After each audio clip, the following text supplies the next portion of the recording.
Astro connect के ज्योतिष कार्यक्रम में आपका हार्दिक स्वागत है। नमस्कार। 4 दिसंबर 2021 को सूर्य ग्रहण लगने जा रहा है और यह जो सूर्य ग्रहण है कई मामलों में विशेष है, क्योंकि पहली बात तो यही है कि यह जो सूर्य ग्रहण है वह वृश्चिक राशि में लगेगा और वृश्चिक राशि जो है एक सहज राशि नहीं है, क्योंकि कालपुरुष कुंडली के अष्टम भाव में पड़ने वाली राशि है, अर्थात मृत्यु भाव में पड़ने वाली राशि है। तो असहज करने वाली राशि है। यहाँ पर जब ग्रहण की स्थिति होगी तो जाहिरन इसका जो प्रभाव जगत पर रहेगा वह कहीं न कहीं असहज करेगा। इसके बाद जो बात आती है कि नक्षत्र किस प्रकार का है, तो नक्षत्र भी वह अश्लेषा नक्षत्र है। यह भी कोई सहज नक्षत्र नहीं है। इस नक्षत्र का जो लास्ट का हिस्सा है वह गंडांत में पड़ता है, तो गंडांत नक्षत्र है और इस कारण से यहाँ पर जो ग्रहण की स्थिति होगी तो व्यक्ति के स्वास्थ्य आदि में तो परेशानी उत्पन्न करेगा ही, बुद्धि विवेक को लेकर के भी परेशानी होगी, पढ़ाई लिखाई, व्यापार, जमीन जायदाद, इन सभी बातों को लेकर के चिंता उत्पन्न आम तौर पर होगा। हालांकि यह सूर्य ग्रहण जो है भारत में दृष्ट नहीं है, लेकिन फिर भी सूर्य जो है वह जगत का आत्म तत्व है। ज्योतिषानुसार यह आत्मकारक ग्रह है, तो जब यह ग्रहण में पड़ेगा तो जगत में समस्त चीजों पर इसका प्रभाव पड़ता है।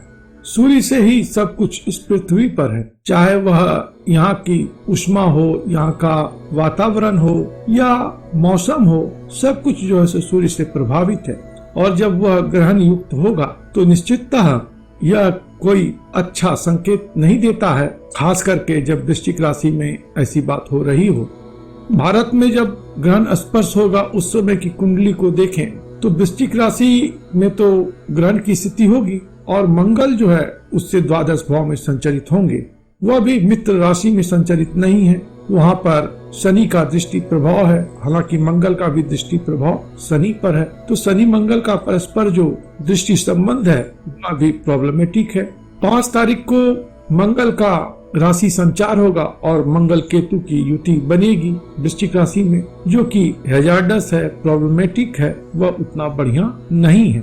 इसके बाद एक बड़ा ही महत्वपूर्ण जो बात हो रहा है कि यह इस वर्ष का आखिरी सूर्य ग्रहण तो है ही, लेकिन इसके बाद सूर्य ग्रहण और चंद्र ग्रहण का जो ऑर्डर है वह बदल जाएगा। अभी तक क्या होता था कि पहले चंद्र ग्रहण होता था, उसके बाद जो है सूर्य ग्रहण घटित होता था, लेकिन अब 2022 में जो सूर्य ग्रहण और चंद्र ग्रहण हो रहा है उसमें पहले सूर्य ग्रहण होगा, उसके बाद चंद्र ग्रहण होगा।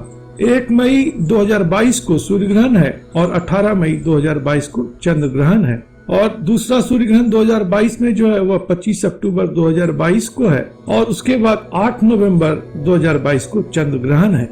तो यह जो ऑर्डर है सूर्य ग्रहण और चंद्र ग्रहण का वह बदलने वाला है, तो इस कारण से भी यह एक इम्पोर्टेंट सूर्य ग्रहण है। तो कई कारणों से यह सूर्य ग्रहण का जो प्रभाव है उतना सकारात्मक नहीं है, विध्वंसकारी है, आपदाकारी है, और जहाँ जहाँ पर यह दृष्टिगोचर हो रहा है वहाँ पर तो कई प्रकार की समस्या आएंगी ही आएंगी। जैसे कि दक्षिण अफ्रीका में यह सूर्य ग्रहण दृष्टिगोचर है, तो देख लें कि उसकी शुरुआत अब हो चुकी है कि कोरोना का जो नया वायरस का वेरिएंट है वह वहाँ पर आइडेंटिफाई हुआ है, और इस कारण से अब वहाँ पर एक परेशानियों का सिलसिला तो रहेगा ही। इस ग्रहण के फल के रूप में देखा जाए तो देश की जो सामरिक स्थिति है या सैन्य व्यवस्था है, विदेश नीति है या आम जो जनता की स्थिति है, इन सभी बातों पर इसका कुप्रभाव रहेगा।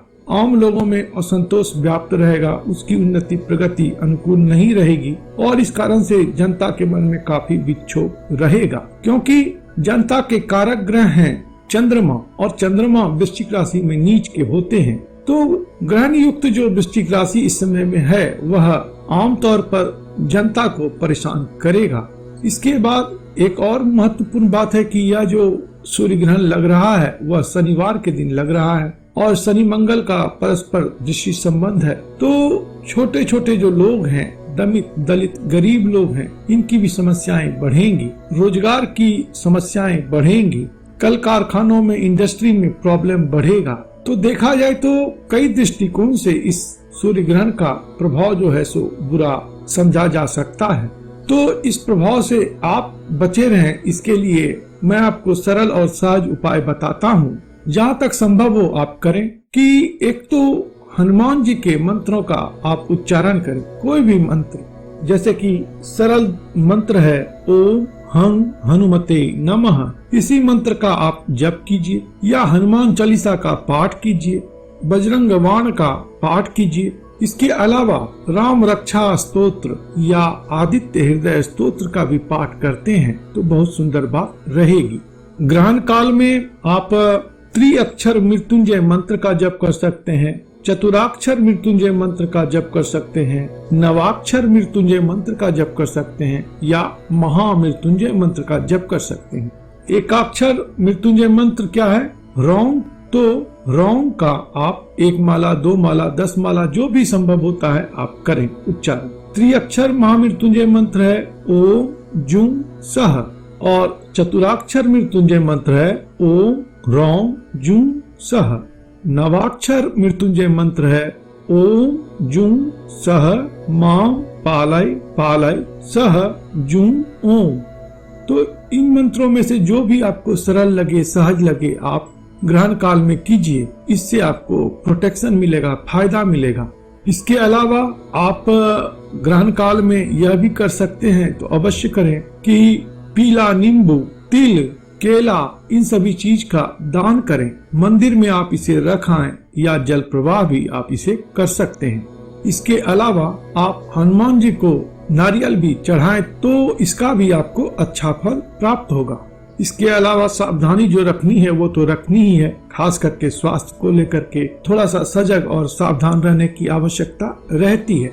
सूर्य चुकी ग्रहण में जाएंगे तो आपको इस समय में निर्णय जो लेना है थोड़ा सोच समझ करके लेना है, जल्दीबाजी में कोई निर्णय नहीं करना है, और चोट दुर्घटना से इस समय में बचने की आवश्यकता है। लड़ाई झगड़े में अपने आप को न डालें और कोई बड़ा फाइनेंशियल डिसीजन ना लें।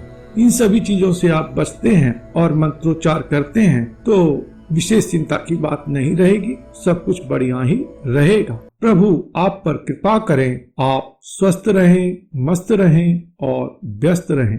ओम नमो भगवते वासुदेवाय।